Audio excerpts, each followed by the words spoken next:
¿La ONU abandonó al Tíbet frente a China? ¿China liberó o invadió el Tíbet?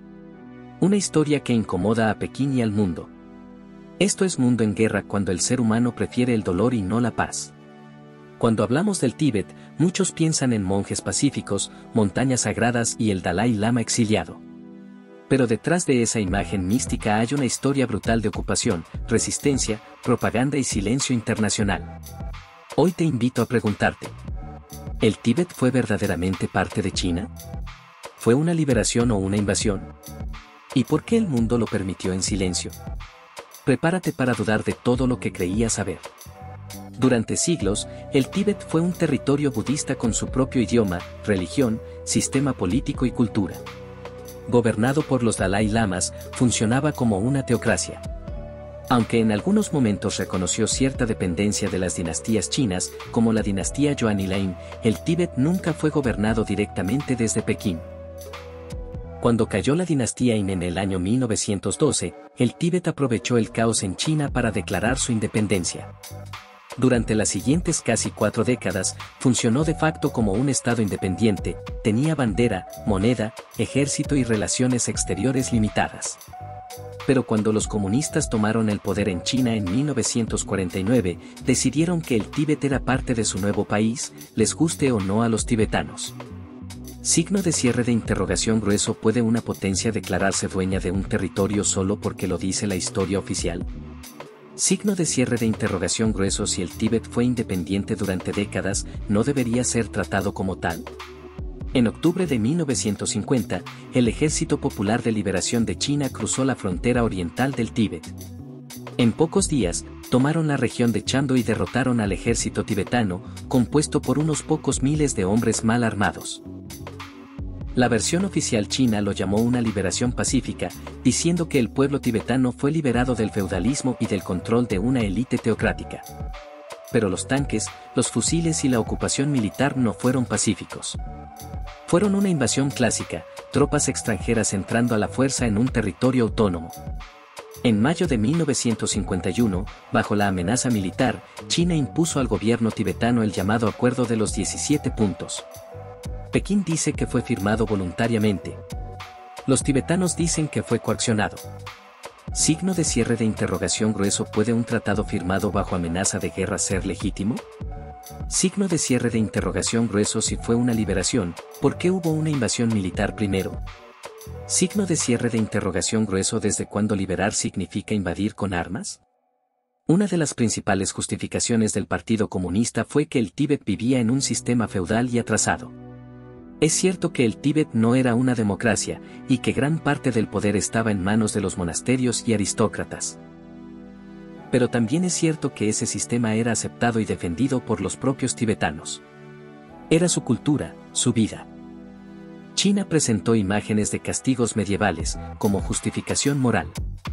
Pero estas imágenes fueron sacadas de contexto o exageradas. Y no se habló de los abusos del ejército chino después de la ocupación. Signo de cierre de interrogación grueso. ¿Un sistema atrasado justifica una invasión extranjera? Signo de cierre de interrogación grueso. ¿Qué pasa si una cultura no quiere modernizarse al estilo de Pekín? Signo de cierre de interrogación grueso. ¿No es eso imperialismo disfrazado de progreso? Durante los años siguientes, la tensión creció.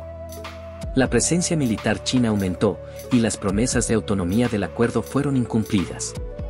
En marzo de 1959, estalló un levantamiento masivo en Lhasa, la capital tibetana. Miles de personas salieron a las calles para proteger al Dalai Lama y reclamar el fin de la ocupación. El ejército chino respondió con fuego. Se calcula que murieron entre 10.000 y 15.000 tibetanos solo en ese levantamiento. El Dalai Lama huyó al exilio en la India, donde permanece hasta hoy. China lo declaró traidor. Él se convirtió en símbolo de la causa tibetana. Signo de cierre de interrogación grueso. ¿Por qué un pueblo se levanta en masa si está siendo liberado? Signo de cierre de interrogación grueso. ¿Qué tipo de liberación necesita soldados en cada rincón y censura en cada palabra? Desde 1951 hasta hoy, el Tíbet ha sido sometido a una intensa campaña de asimilación forzada. Destrucción de más de 6.000 monasterios budistas. Prohibición de enseñar tibetano en escuelas. Reeducación ideológica obligatoria. Vigilancia masiva. Monjes arrestados por tener fotos del Dalai Lama. China llama a esto desarrollo y modernización.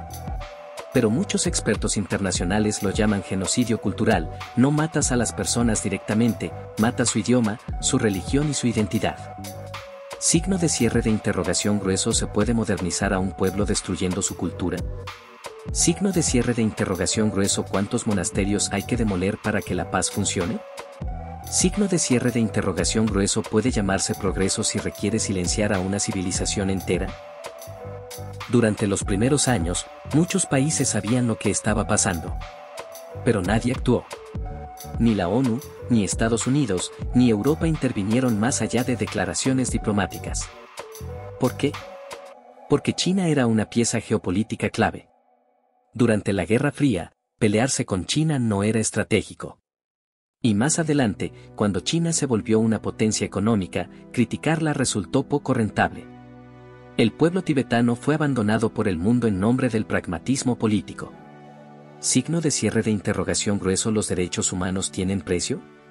Signo de cierre de interrogación grueso. ¿Por qué se defiende a Ucrania, pero se ignoró al Tíbet? Signo de cierre de interrogación grueso. ¿Los tibetanos valen menos porque no tienen petróleo o influencia? Hoy, China invierte millones de dólares en propaganda.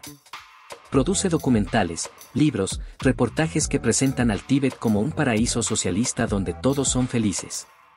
Los periodistas extranjeros tienen acceso restringido. Las ONG son expulsadas. Los tibetanos en el exilio son espiados y acosados en redes sociales. Y plataformas como TikTok, controladas por empresas chinas, censuran contenido pro-Tíbet. Pekín incluso intenta imponer su versión de la historia en universidades de Occidente. ¿Puede una dictadura escribir la historia y esperar que todos la crean? ¿Dónde está la libertad de expresión cuando una superpotencia la regula desde lejos? Hoy el Tíbet está más controlado que nunca. Hay cámaras en cada templo, soldados en cada calle, y castigos por expresar fe en el Dalai Lama.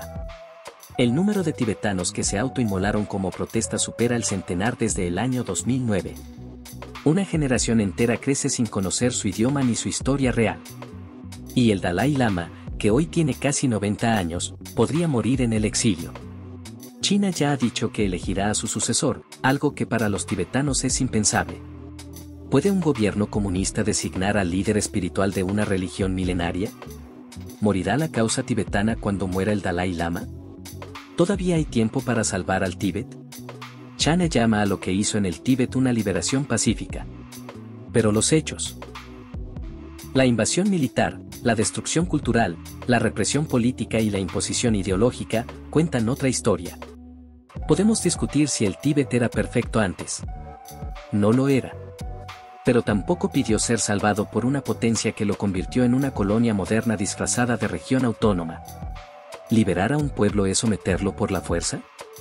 ¿Podemos seguir ignorando el Tíbet solo porque China es poderosa? ¿Y tú? ¿Qué harías si fuera tu país el ocupado, tu cultura la reprimida y tu religión la silenciada? Si llegaste hasta aquí, la pregunta no es si el Tíbet fue invadido. La pregunta es, ¿por qué seguimos permitiéndolo en silencio? No olvides dejar tu opinión en los comentarios. Y sobre todo, no dejes que te cuenten una historia a medias. Deja más sugerencias para más videos. Da me gusta. Comparte. Y sígueme. Esto es Mundo en Guerra.